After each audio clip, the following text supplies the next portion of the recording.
The housing market is in big trouble, but it's not for the reasons that you might think.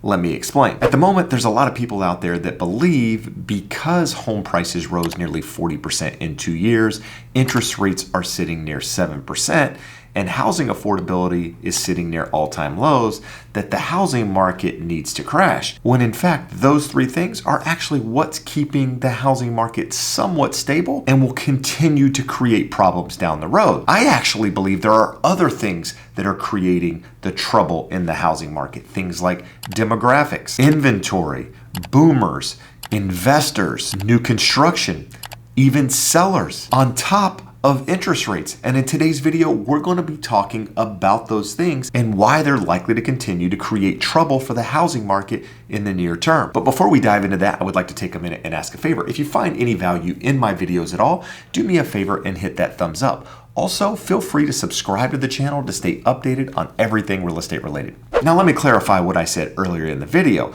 Interest rates sitting near 7%, homes appreciating nearly 40% in 2 years, and housing affordability sitting near all-time lows is a problem, but it's being exacerbated by the things that I mentioned earlier in the video because it's keeping sellers from listing their homes and ultimately keeping inventory low, which is one of the biggest problems that we have in the housing market right now. Did you know since the fall of 2021, interest rates have risen by nearly 3.5%, and at that same time, existing home sales have dropped by nearly 30%. And that was ultimately the crash in the housing market. It was the number of transactions taking place versus a crash in the actual price of homes. If you take a look at this chart here from Zillow showing the top 30 metropolitan markets, you can see, yeah, there are some year-over-year declines, but all of those markets are sitting significantly higher than they were prior to the pandemic, which has put a ton of equity into homeowners' housing bank accounts, if you will. At the same time, only 14 of 1,000 homes have actually transferred hands in the first 6 months of 2023. In other words, prospective buyers have 28% fewer homes to choose from than they did prior to the pandemic. And that's exactly what I'm talking about in inventory. The lack of inventory out there in the market is what is keeping home prices stable, because we have seen a significant drop in buyer demand, but because inventory is so low, we're not really seeing the true effects of that drop in buyer demand, which is exactly why you're seeing home prices continue to move flat to up in most areas of the country. In addition to that, many homeowners out there are not only sitting on a ton of equity, but they're also sitting on super low interest rates. And this super low interest rates does two different things. One, it keeps sellers from wanting to put their homes on the market because interest rates today are more than double than where the majority of homeowners currently sit on their mortgage. In fact, nearly 20% of homeowners have an interest rate below 3%, and another 45% have an interest rate between 3 and 4%. So 70% of homeowners have an interest rate below 4%. So yes, that is locking them into their homes. But the second thing it's done for those homeowners who were able to refinance and take advantage of that lower rate is that it's put additional money in their pocket. It's almost like a monthly subsidy coming from the government. Instead of the government giving you another check, if you will, what they did is they took interest rates to super low levels, allowed homeowners to refinance, which is almost like giving those homeowners a check every single month because they've now taken advantage of that super low rate. In addition to that, it's fixed their housing costs. So for many homeowners out there that are in the middle stages of their life, they're still working out there. They're still making income. And as they continue to make more income, their fixed monthly mortgage payment is going to become less and less of their overall monthly expenses because it's a fixed payment and it doesn't change. And for that reason, many sellers out there are going to keep their home and not put it on the market. And for those out there that own a home now and consider buying another home, myself included, I'm likely going to keep my current monthly residence. Why? Because my mortgage payment is super low. And by keeping that property and renting it out, I can create nearly $2,000 a month in positive cash flow, which helps me offset the mortgage on the new property that I plan on buying. And one more thing on sellers. Most sellers out there in the current housing market are also buyers.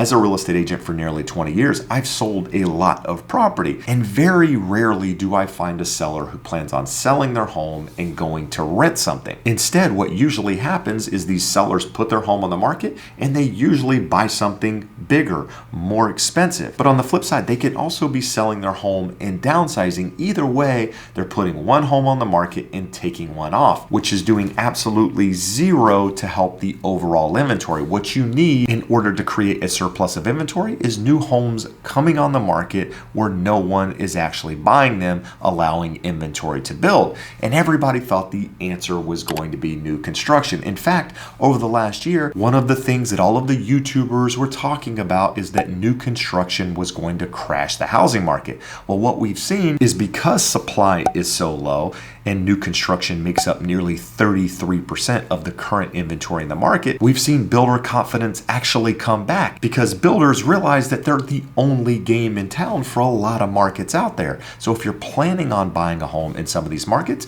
new construction might be the only answer. And that's exactly why they're making up nearly a third of the transactions in the current housing market. On top of that, another thing that YouTubers were talking about when they were saying that the housing market was going to crash is that investors were going to put their homes on the market because they no longer wanted to be landlords after the government put moratoriums on them for being able to actually collect their rent. But once again, that didn't happen either. Why? Because rents continued to go up during the pandemic and are currently sitting at all-time highs. And at the same time, many of these investors were able to not only achieve high rents, but able to refinance their property during that same period of time and take their interest rate super low. So the cash flow not only increased on the monthly rent, but it also increased by lowering their monthly payment. And while rents have decelerated, they still haven't gone negative. So rents are still increasing year over year. So investors aren't going to be the answer for inventory. So what about the boomers who are all going to sell their homes at the same time? And that's going to not only create more inventory, but it's going to drive down prices.